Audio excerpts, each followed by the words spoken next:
वतीनं साहित्यरत्न लोकशाहीर डॉक्टर अण्णाभाऊ साठे यांच्या पुतळ्यासमोर निदर्शने करण्यात आली। प्रामुख्यानं आमची मागणी अशी आहे, ज्या डॉक्टर बाबासाहेब आंबेडकरांनी सामाजिक न्यायाची भूमिका मांडली। आज अनुसूचित जातीमध्ये 59 जाती आहेत, पैकी काही विशिष्ट वर्गांनाच त्या ठिकाणी आरक्षणाचा लाभ होताना दिसत आहे।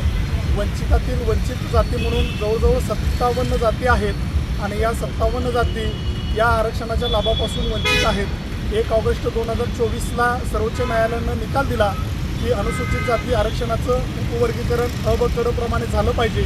जितली जिसकी संख्या भारी उतनी उसकी भागीदारी, लोकसंख्येप्रमाणे प्रत्येक जातीला आरक्षण मिळालं पाहिजे, जेणेकरून शैक्षणिक सामाजिक आर्थिक सर्व स्तरावरती त्या जातींना संधी मिळेल आणि त्या ठिकाणी त्या जाती प्रभावित येतील। यासाठी या ठिकाणी आम्ही सर्वांनी मातंग समाजाच्या वतीनं या ठिकाणी निदर्शने केलेली आहेत। तर राज्य सरकारला माझी विनंती आहे की न्यायमूर्ती अनंत बदर समितीनं जो आपल्याकडे अहवाल सादर केलेला आहे, कोणाच्याही दबावाला बळी न पडता तात्काळ त्या उपवर्गीकरणाचा निर्णय घेण्यात यावा। धन्यवाद।